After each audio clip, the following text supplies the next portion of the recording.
Jim? Okay, so this episode of the League's meeting is about the Good Will Hunting movie from 1997, starring Ben Affleck and Matt Damon. Matt Damon, and a variety of other, especially Minnie Robin Driver. Williams, Minnie Driver, a lot of really good stars. And the story was written by Matt Damon and Ben Affleck. It is their first outing to do that, and it was directed by Gus Van Sant. I was interested that the production company is called Be Gentlemen. And it traced, well, the plot's pretty straightforward. Is a undiscovered genius who's Matt Damon, who is a Boston Southie guy who comes from very sort of basic beginnings. He's orphaned, and he worked with a bunch of hooligans that were his close friends, and they really supported him. But he sort of revealed his genius in a kind of an oblique way at the university, and the professor who put up this problem said it's going to take you students like all year to solve this, and it was solved the next day by somebody that nobody knew. Eventually it was discovered, and then it goes from there that he's got this, because of his background and his history of having hard knocks, he just had a hard time accepting anything from anybody, any kind of authority figure. He knew that he was brilliant, but he didn't know what to do with it. And so that's where the Robin Williams character comes in. I think this satisfies the ARC criteria, the Whitaker ARC criteria. I'll call it the WAC from now on. Anyway,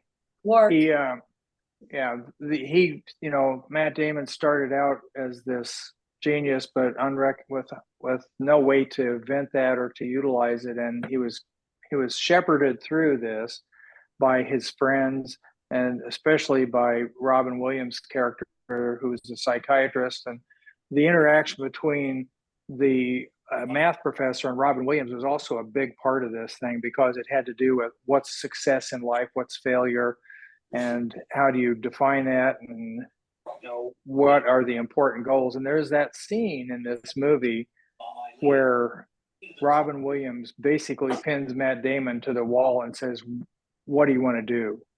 And he keeps hammering him with this over and over again. It just fries Matt Damon. He's never had anybody encounter him with this central question before, and it just turns him around. It's the denouement of the movie. There are lots of other scenes like this one behind me, where his friend told him, "Look, every day I hope I come to your house and you're not there, because you should be somewhere else." And then he shows up and he's not there, and he gets this look on his face like, "Son of a bitch, he did it," and it's a great expression on Affleck's face, and it expresses that the thing has happened.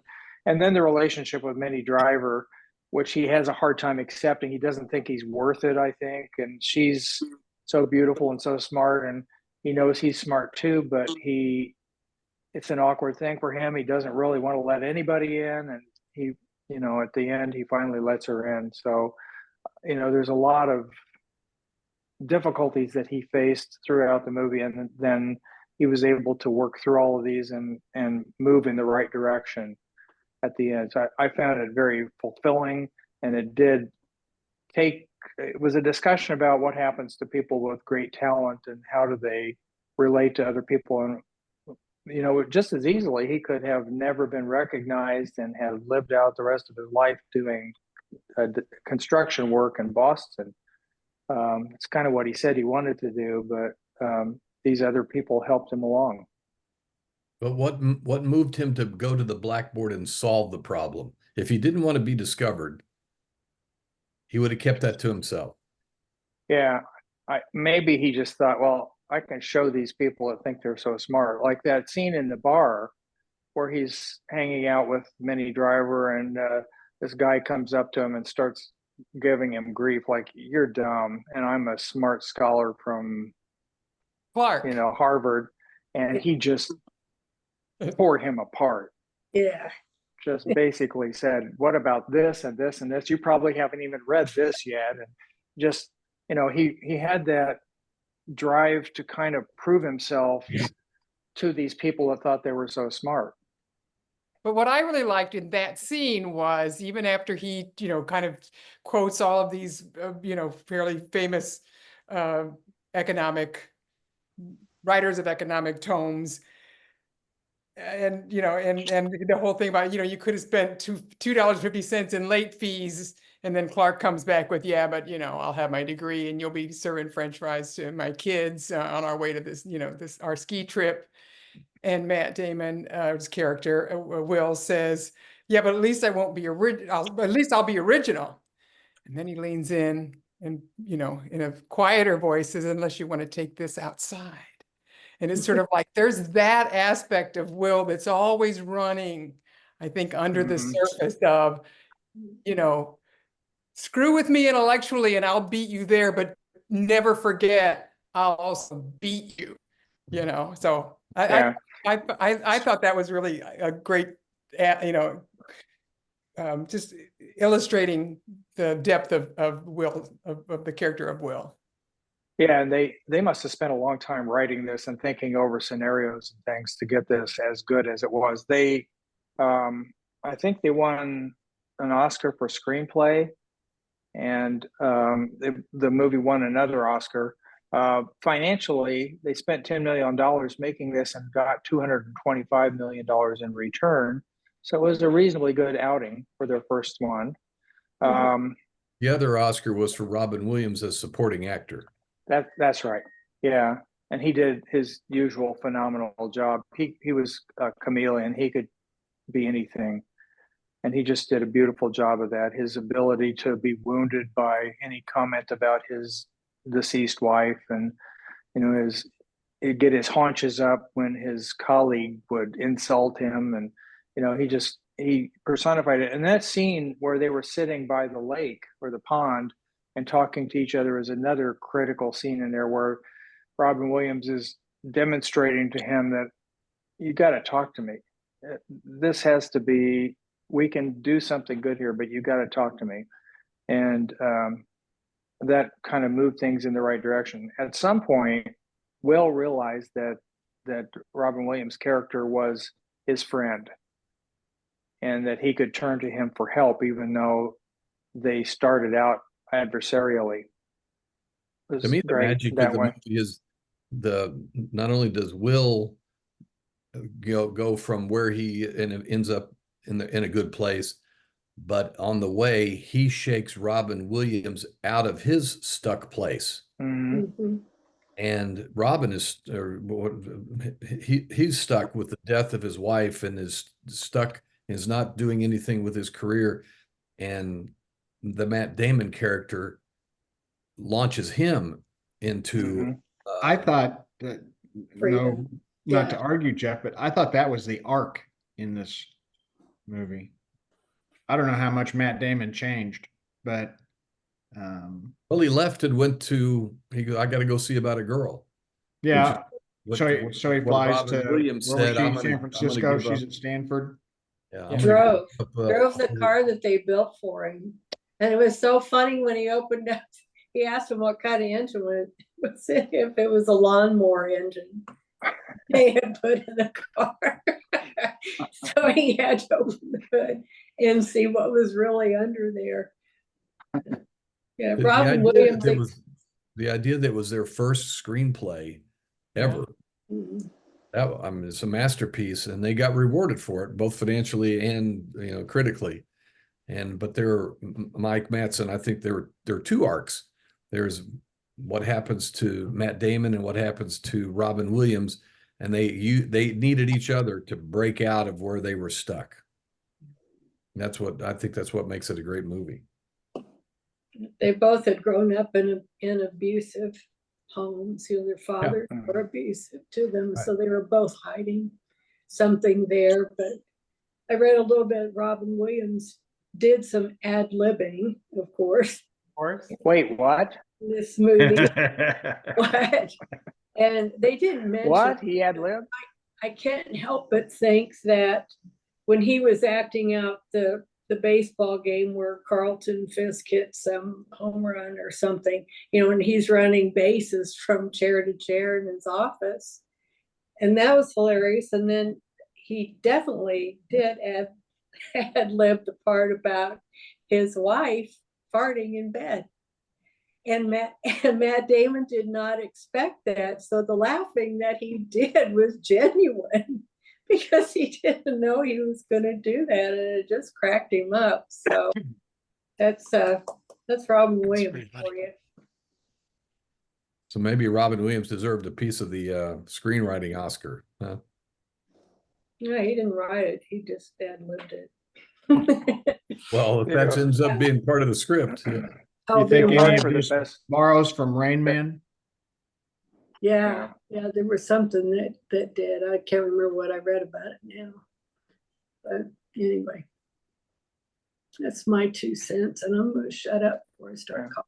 The conflict between his doctor friend and Robin Williams, what was that all about? That was because his friend became so famous.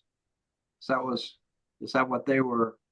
And Robin his character was just an ordinary psychiatrist. Community college Community professor. college. Yeah, right. Yeah. Psychologist. And so Apparently Robin Williams was good enough that he was at the same level as this other guy. The other guy just went ahead and got the Field Award and all that stuff. But they were competitively, intellectually. and so he presented, Matt Damon had 3 options. He could be a janitor, he could be a world-renowned what was Mathematician. or he could live a full life, right? He ended up taking the full life route. And that didn't preclude him being a mathematician, Yeah. but it Or a janitor. it filled out the rest of his life. Pursuing it when he left. Right. Yeah. So, and that's what Robin Williams is trying to tell the professor. He goes, yeah, well, you got all that, but look what I got. I have a much fuller life and glad of it. And I think that's what he taught the kid, right? That's what he taught Matt Damon. Well, that's in Good Will Hunting too.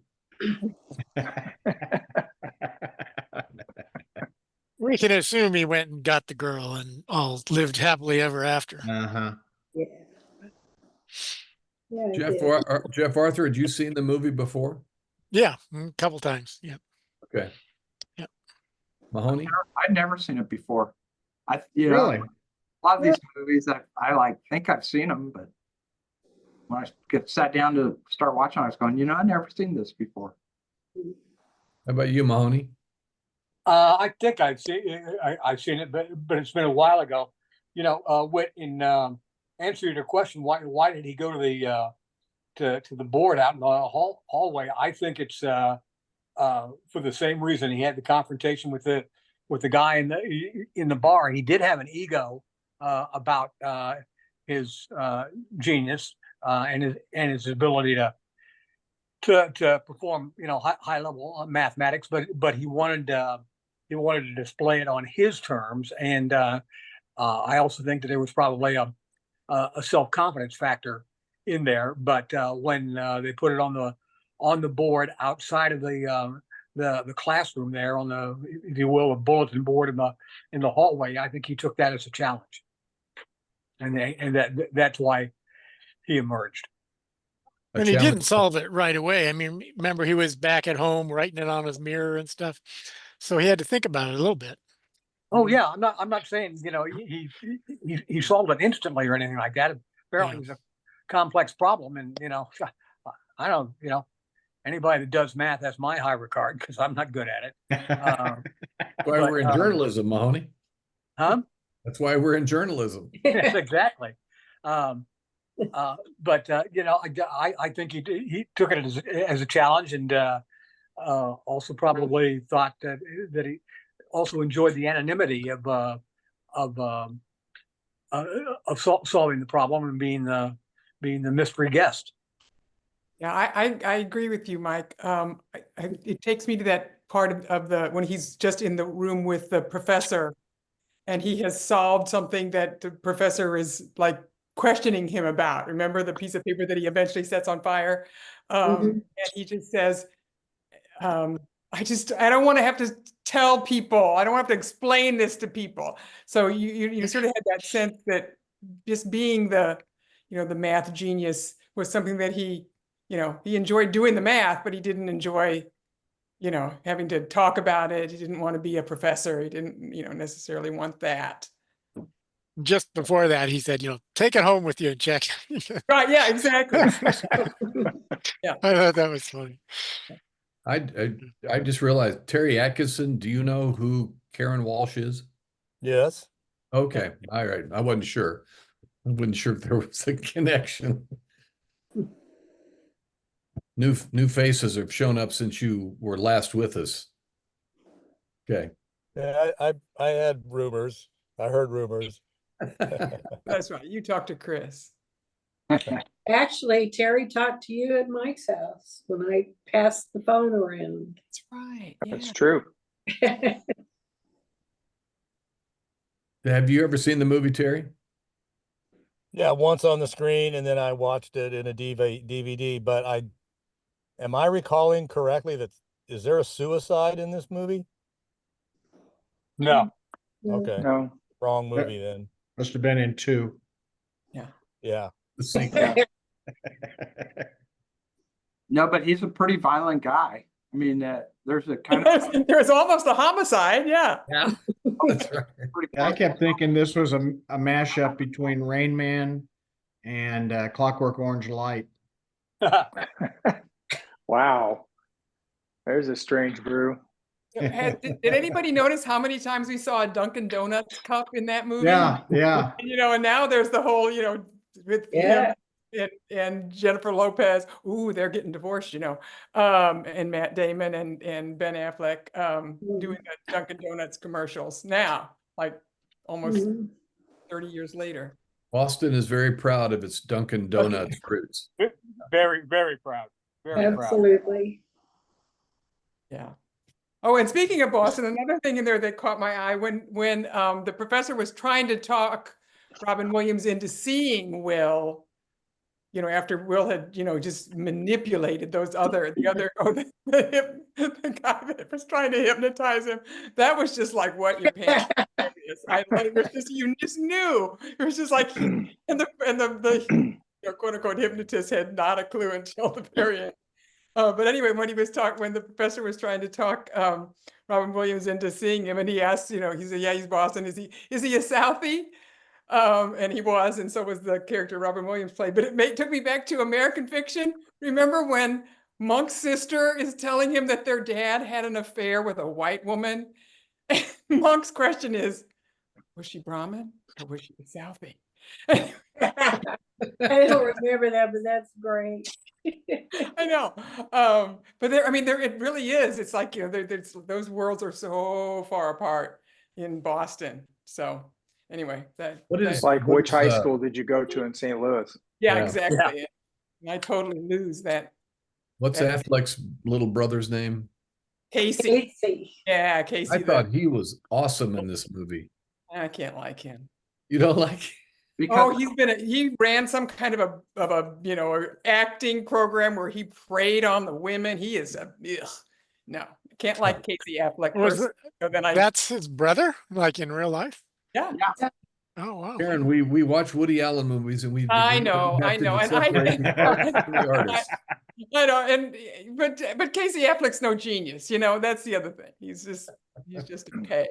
Okay, I didn't know the backstory. I just liked his performance in this movie. So. Yeah. he won that best picture, and it was like there was a lot of social comment about that too, right? What Yeah, was he it? won something, and I think he ended up giving it And back. was right? that Manchester by the Sea? Yeah, Yeah, that was there's it. a lot of controversy with that, right? Yeah. You think so? A lot of I've What did actually he do? been there. What did he do? What did he do? I never saw it, but I know it Well, was. just Google it. You know, Casey Affleck controversy. Well, You'll it's similar to what Karen was talking about. You know, something to do with being creepy or something. Okay. I Kind of beyond creepy, but I withdraw my compliment then. Well, I mean, I think you made a good point that I mean, sometimes you will separate the person from the talent, the talent or from the from- art. Yeah. You know, Picasso was a son of a bitch, but I love his art, you know. So yeah. But you gotta, I don't know, then that's me being, they said a Brahmin or is it a Southie. You know, there has But yeah, Casey Affleck, they didn't make it up there. he does not reach that criterion for me. So Right. there we go. Yeah. it's Plus, like this I is like this Trump's is also dancing, but What I took away is Karen I can put separate it. Casey Affleck on the same level as Picasso. That's Oh, all I'm exactly. taking Or- away from this. no, but then That was just my example of how I violate my own principles that way. plus it's a Weinstein movie. This Yeah. one, Yeah, I saw that. Right, yeah, there's that too. just when he was getting into it. Water seeks its own level. What do we watch this for? No. I need a Ooh, shower. I feel dirty. Yeah. So As we- speaking of dirty, which joke did you like the best? Did you like Will's airplane joke or Skylar's give us a kiss joke? Probably that one, the latter. She Minnie just did pulled that off. such a good job with that. I'm just like, oh my God. And I had seen the movie before, but I had forgotten that scene. I'm just like, oh, that's right. Oh my She God. was doing the accent, which was kind of Yeah, amazing. Yeah, she did it. Yeah, she did the accent well. Was it Robin Williams reusing his airplane joke for the at the bar? Hmm? Yeah. Yeah. So Joan went to a Barry Manilow concert Saturday night. Is she a And- Fanalo? Huh? Is she a Fanalo? That's what She's they a- call yeah. themselves. Like, you know. And there was a warm-up act, and the guy told a joke about a guy who goes into a bar. He's so drunk that the bartender won't serve him. So he kicks him out. And a few minutes later, the guy comes in the sidebar, tries to get a drink. Bartender goes, I told you, I'm not serving you. You're too drunk. And the guy leaves. And he comes into another door on the other side and tries to order a drink. And the bartender goes, I told you, I'm not serving you. And the guy goes, how many bars do you bartend? Uh, Barry Manilow Oh, humor. boy. But Yeah. okay. I like that one guy, Cole Hauser. Yeah, He's like in Yellowstone now. Yeah. He plays a really bad dude in that. oh yeah, he's ripped. Yeah, we know who he is. Yeah, it's just He'll take you to the train station. Yeah, thank you, the train station. and Stellan Skarsgård. I looked at his filmography. He's like in 100 movies. hmm. He was in The Girl with the Dragon Tattoo. Mm. Pretty good cast. Well, Jeff Copeland, this fulfills, I'm not going to say totally, but you have said in the past how you like movies where there's a prodigy, you know, that comes Mm. to fulfillment in the movie, and this was another one. So kudos. All right, Thanks. I was trying to find Mike Sanders' address so Joan could send a card to Teague. And I looked everywhere in my emails and my texts and everything. I have it. I've got it now, but as I was scrolling backwards, I found a joke that Sanders had texted me. And since we're talking about jokes, I'm going to treat you. Uh-oh. There's a gorilla at a zoo that they've tried everything they can to impregnate her. They brought in gorillas from around the world, around the country. They've tried everything, and they failed. So they bring the staff together and say, we don't know what to do. And would anybody be willing to climb into the cage? And there's $1,000 if you'll go in and have sex with the gorilla. And the groundskeeper raises a hand and says, I'll do it on 3 conditions. And this is Sanders like, number 1, I will not kiss her. Number 2, no one could ever find out about this. And 3, it's going to take me a few weeks to come up with the money.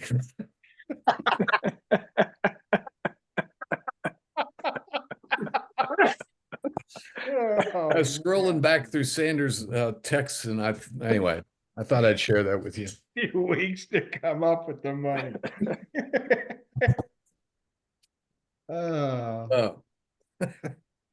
He told good jokes. You did. Yeah. Yeah. Humor was the priority.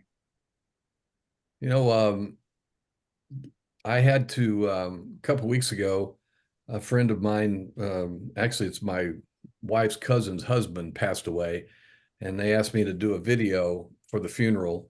And what I remembered about him is when we would travel together, we would always, you know, a couple of times we would find tennis courts and we would hit the ball back and forth. And a good tennis game is like a good conversation. It's back and forth, and you're not trying to put each other away. If you can keep the ball in play, you know, it's more satisfying than crushing somebody. And Mahoney may remember this, or Mattson may remember this. When we lived on 8th or 9th Street, we had a ping pong table in the basement, and we played ping pong constantly. And we were, you know, fairly even. So the games were like a good conversation. We were always testing each other and pushing each other. But one of my favorite memories is playing ping pong with Sanders. And we would just go, hey, you want to go play a couple? And we'd go in the basement and spend 30 minutes just knocking the ball back and forth. And that's how I think of Sanders, is he was always good for a conversation, and he kept it going. And, you know, he'd stretch you and concede and push you, but it was always fun to keep the conversation going. So my life with Sanders was a good ping pong game. Mm-hmm. I played a lot of ping pong with him too. In junior high school. In junior high school, yeah, he had it. Well, we both had ping pong tables in our parents' basement, and I mean, we went at it lots of times. Yeah.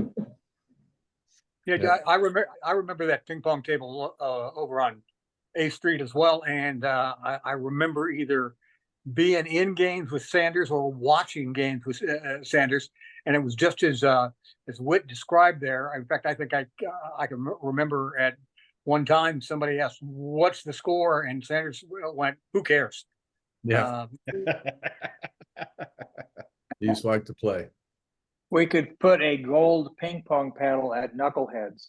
There you go. There you go. Yeah. Right.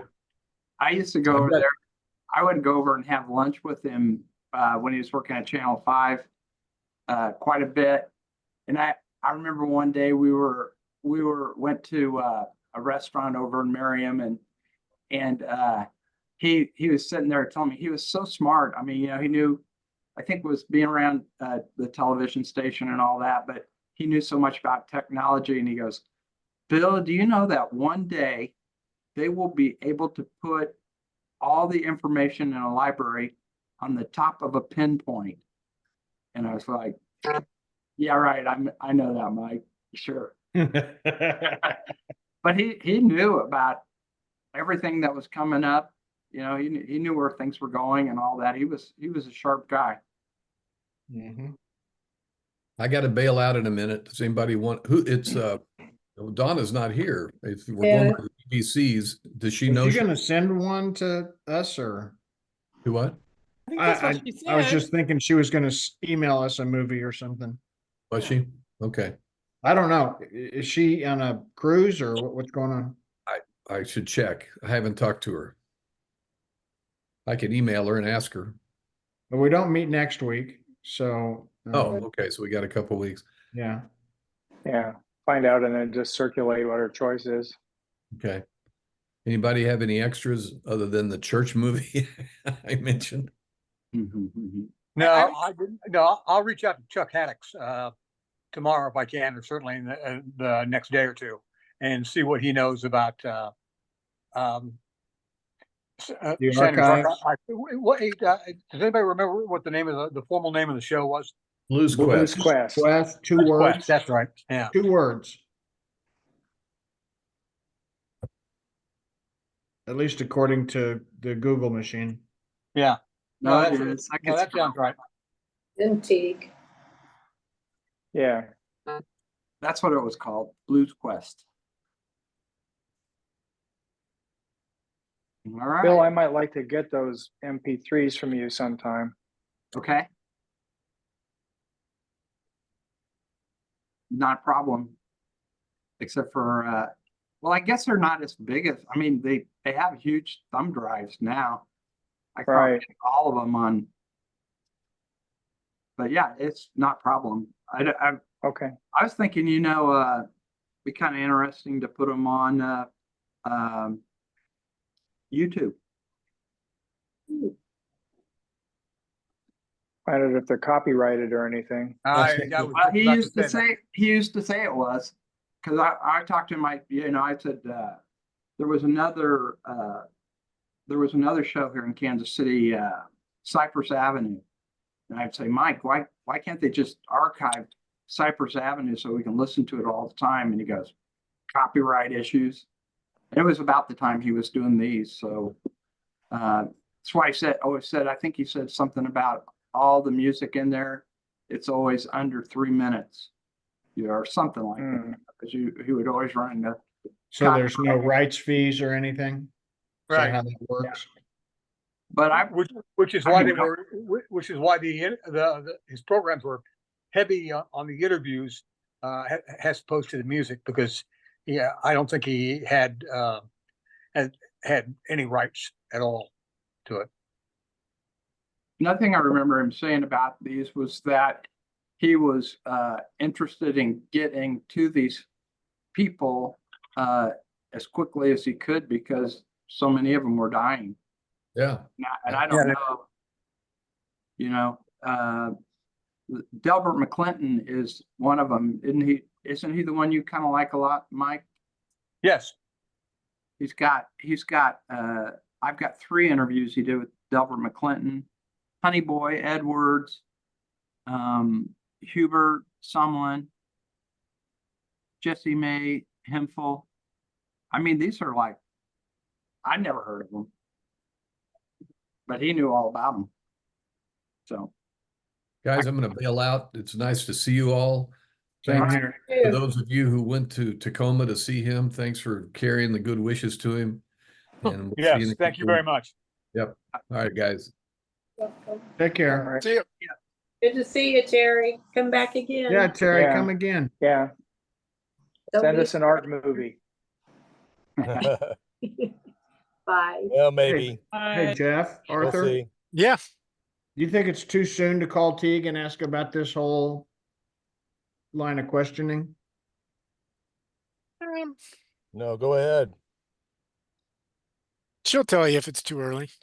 yeah. Okay.